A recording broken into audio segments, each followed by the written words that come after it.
Hello, my name is Dayan Yamin, and I'll be presenting the introductory video for extending VisUnit 1.1. The problem we face today with our ever-growing field in software development is that one of the most important features of a software is a user interface. Now teams are being created to develop one software, and one of the most important features in a software is how the software looks and how it works for the user. For these type of features, there are not many tools for teams of developers to know what interface to choose. So we have created a tool to be able to compare two different interfaces.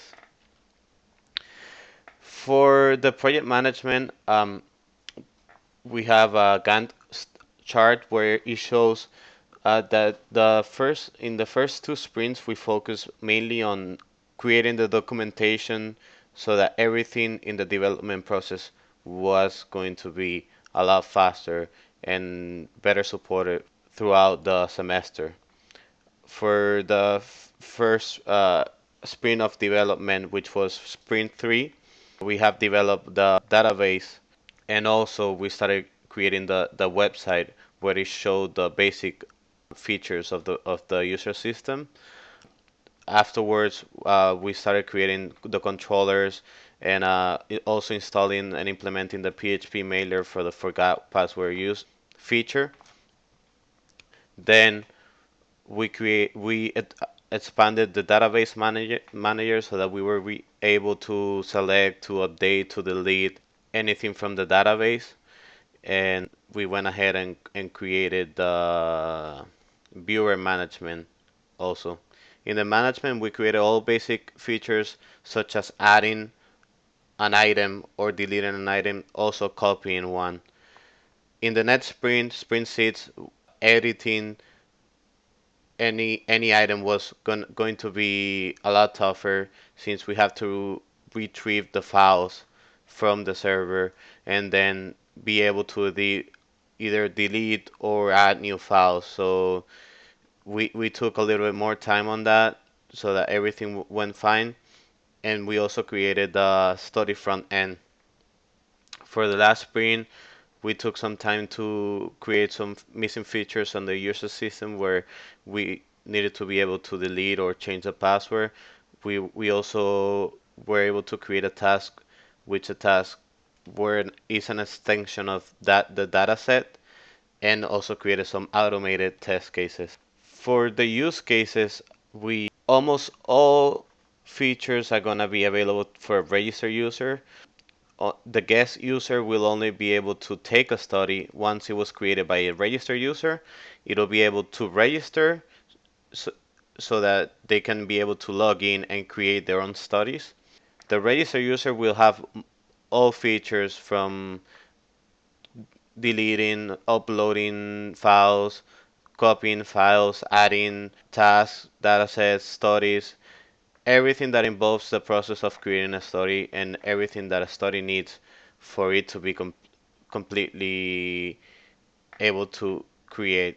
Afterwards, when the study is created, the registered user will receive a link that they will be able to share for others to take, such as a guest user or other registered users. This is one example of the edit view sequence diagram.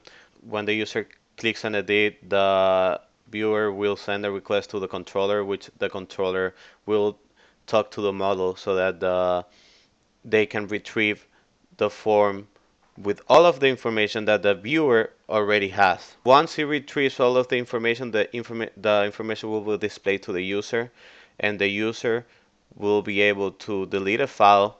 The file request, deletion request will be sent, and then once it is deleted, it'll return the updated model and the updated view, so that the edit viewer will now show that the viewer is not there anymore. Also, once the user has already modified all of the fields that it needs, it can submit the form and the form will update everything in the database.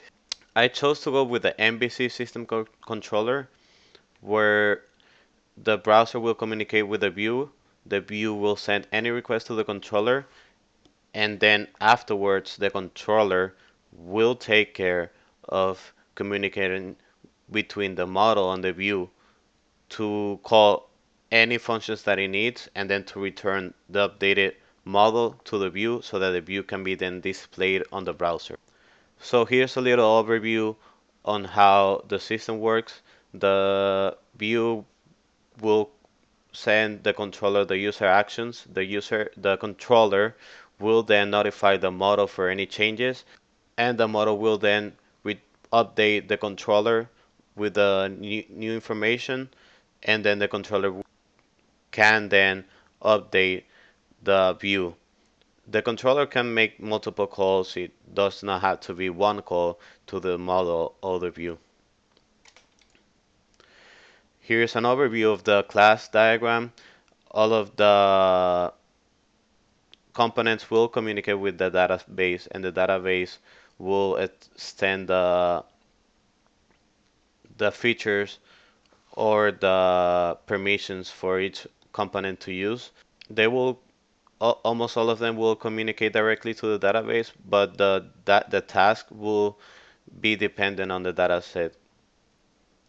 For our main algorithm, once the system retrieves all of the files, the system will display the form to the user, where the user will be able to either add files, as many as it wants. It can delete a file one at a time. The file will be updated automatically. It'll be deleted automatically once the user confirms the deletion of the file, or it can also modify fields. And then once the user is done with all of the modifications, the dialog will save the change and close the changes.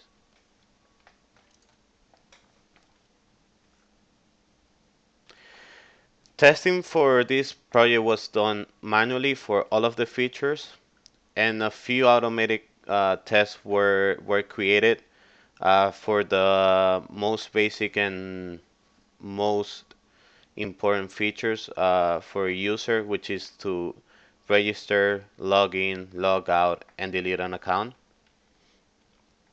Here's an example of a delete account automated test. The purpose is to ensure that a registered user can delete his account and everything that belongs to it. As a precondition, the user has to be logged in and identified as a registered user. Once the user is in the management page, it'll open the settings dialog and then it'll click the delete account. Once it is submitted, this dialog will be closed, the user will log out, and then the user will no longer be identified by the system as a registered user. Thank you, and I hope you enjoyed my introductory video for extending VisUnit 1.1.